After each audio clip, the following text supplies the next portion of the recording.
Ketika berbicara tentang eksplorasi kuliner, beberapa orang mungkin menemukan kepuasan dalam mencicipi makanan yang di luar kebiasaan. Dalam dunia kuliner yang kaya akan keberagaman, terdapat beberapa hidangan yang dianggap menjijikkan oleh sebagian orang, tetapi masih menjadi bagian dari budaya dan tradisi kuliner manusia. Selamat datang di Pop Trivia. Hari ini kita akan menjelajahi daftar makanan paling menjijikkan yang menjadi bagian dari berbagai tradisi kuliner di dunia. Sebelumnya, jangan lupa klik like dan subscribe channel YouTube Pop Trivia untuk mendukung channel ini agar berkembang dan bisa terus menyajikan fakta-fakta dunia pengetahuan yang menarik untuk dikulik. Balut.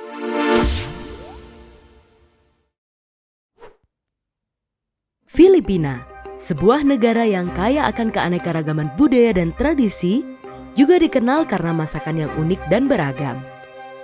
Salah satu makanan yang paling mencolok dan seringkali menjadi sorotan adalah balut. Balut adalah telur bebek yang telah dierami dan dimasak, kemudian dimakan utuh, termasuk embrio bebek yang telah berkembang di dalamnya. Meskipun menjadi makanan yang populer di Filipina dan beberapa negara Asia Tenggara lainnya, balut seringkali memicu reaksi campuran antara kekaguman dan rasa jijik di kalangan orang asing. Balut biasanya dijual oleh penjual kaki lima di jalanan kota-kota Filipina. Proses pembuatannya dimulai dengan memilih telur bebek yang cukup matang, tetapi embrio di dalamnya belum terlalu berkembang. Telur ini kemudian direndam dalam air panas atau diuapi untuk mematangkan isinya. Setelah itu, telur dibungkus dan dijual kepada konsumen yang ingin menikmati hidangan yang kaya protein ini. Salah satu aspek yang membuat balut menjadi begitu kontroversial adalah pengalaman makan yang melibatkan embrio bebek yang sudah berkembang di dalam telur. Saat telur dibuka, konsumen akan menemukan embrio bebek yang biasanya telah mencapai tahap pengembangan tertentu, termasuk perkembangan mata, bulu, dan kadang-kadang cakarnya. Bagi banyak orang, pengalaman ini dapat menjadi tantangan, baik dari segi rasa maupun secara psikologis. Sanakji. Di tengah popularitas akan kekayaan kuliner Korea yang mendunia, ada satu hidangan laut yang mencuri perhatian dengan keunikannya yang tak tertandingi, yaitu sanakji. Proses persiapan sanakji dimulai dengan pemilihan gurita segar yang kemudian dipotong menjadi potongan kecil tanpa dimasak. Potongan-potongan ini kemudian disajikan hidup-hidup di atas piring dan siap untuk dinikmati para pelanggan yang berani mencoba. Salah satu aspek yang membuat sanakji begitu menarik adalah sensasi yang unik saat memakannya. Meskipun potongan gurita telah dipotong kecil, otot-ototnya masih bergerak dan menggeliat, menciptakan sensasi yang tidak biasa di mulut saat dikunyah. Beberapa orang bahkan menggambarkan sensasi itu sebagai bentuk kelezatan tersendiri. Namun, selain sensasi rasa yang unik, sanakji juga dikenal karena tantangan yang terkait dengan makan hidangan ini. Potongan gurita yang masih hidup bisa menjadi risiko tersedak jika tidak dimakan dengan hati-hati. Beberapa bagian dari gurita juga dapat menempel di tenggorokan, menimbulkan risiko tersedak atau cedera. Oleh karena itu, makan sanakji membutuhkan kehati-hatian ekstra dan keberanian. Apakah kamu berani mencoba? Chasu marzu. Dikenal sebagai keju berlumut atau keju busuk, chasu marzu bukanlah keju yang biasa kamu temui di rak-rak supermarket. Ini adalah keju yang mengalami proses fermentasi ekstrim yang melibatkan larva lalat yang hidup di dalamnya. Meskipun terdengar menakutkan bagi sebagian orang, keju ini sangat dihargai dalam tradisi kuliner Sardinia dan menarik minat banyak orang dari seluruh dunia. Meskipun dianggap sebagai bagian dari pengalaman menyantap keju ini, keberadaan larva telah menimbulkan kekhawatiran kesehatan dan keamanan pangan di kalangan beberapa orang. Sebagai tanggapan, pemerintah Italia melarang produksi dan penjualan casu marzu pada tahun 960-an, meskipun praktek pembuatannya masih bertahan di beberapa wilayah Sardinia. Namun, meskipun kontroversinya, casu marzu terus menjadi bagian penting dari budaya kuliner Sardinia.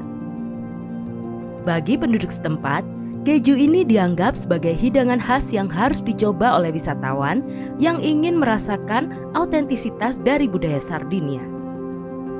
Selain itu, beberapa pecinta makanan dari luar negeri juga tertarik untuk mencicipi keunikan dan keberanian yang terkait dengan menyantap keju ini. Kalau kamu, berani nggak nyobain casu marzu? Telur 1000 tahun. Telur 1000 tahun atau yang dalam bahasa Tionghoa disebut pitan adalah salah satu keajaiban kuliner Tiongkok yang telah dikenal selama berabad-abad. Meskipun namanya mengejutkan, telur ini sebenarnya bukanlah telur yang berumur ribuan tahun loh, tetapi mengacu pada metode khusus pengawetan yang memberikan rasa dan tekstur unik pada telur. Proses pembuatan telur 1000 tahun dimulai dengan merendam telur ayam dalam campuran tanah liat, abu kayu, garam, kapur tohor, dan bahan-bahan lainnya. Telur kemudian dibungkus dengan daun teh, kapas, dan lumpur dan dibiarkan mengalami fermentasi selama beberapa minggu hingga beberapa bulan tergantung pada preferensi rasa yang diinginkan. Selama proses fermentasi ini, reaksi kimia yang kompleks terjadi di dalam telur, mengubah warna, rasa, dan teksturnya. Bagian putih telur berubah menjadi gel transparan yang kenyal, sementara kuning telur berubah menjadi warna hijau keabu-abuan yang gelap. Proses ini juga menghasilkan aroma yang khas yang sering dijelaskan sebagai aroma sulfur atau amonia. Salah satu ciri khas telur 1000 tahun adalah teksturnya yang lembut dan kenyal, hampir seperti jelly, yang berbeda dengan tekstur telur biasa yang keras dan padat. Rasanya juga unik, dengan kombinasi rasa gurih, asin, dan kadang-kadang sedikit pahit.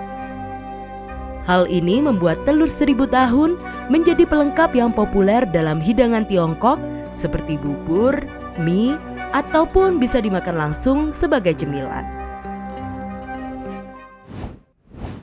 Surströmming. Di perbatasan utara Eropa, terdapat sebuah kelezatan kuliner yang telah mencuri perhatian dunia, surströmming. Juga dikenal sebagai kaleng busuk atau kaleng ikan yang difermentasi, surströmming adalah hidangan laut Swedia yang terkenal karena aromanya yang kuat dan rasa yang khas. Meskipun kontroversial, keunikan surströmming telah membuatnya menjadi perbincangan yang menarik di dunia kuliner. Proses fermentasi ini menghasilkan aroma yang sangat kuat yang seringkali dianggap sangat tidak enak, bahkan oleh mereka yang berani mencicipinya. Meskipun aroma yang kuat ini dapat menimbulkan kekhawatiran, banyak peminat kuliner yang bersikeras bahwa rasa surströmming sebenarnya sangatlah lezat dan khas loh.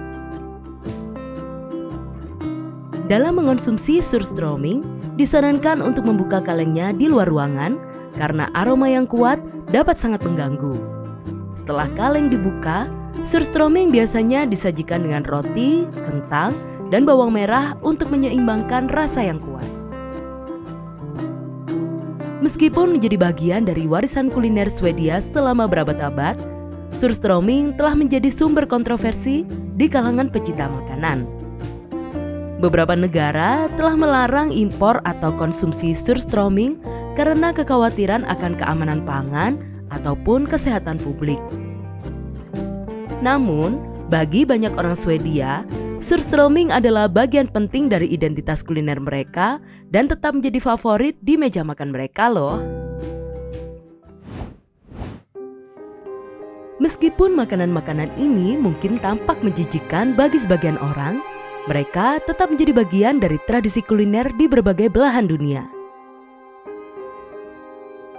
Kekayaan budaya dan keragaman kuliner membuat pengalaman mencicipi hidangan-hidangan ini menjadi tantangan yang menarik bagi para petualang kuliner. Jika kamu berani mencoba, mungkin kamu akan menemukan keajaiban dalam keunikan di setiap hidangan di seluruh dunia ini. Jadi, bagaimana? Apakah kamu berani mencobanya? Mana hidangan yang paling menarik buatmu? Coba tuliskan di kolom komentar. Terima kasih sudah menemani Pop Trivia hari ini.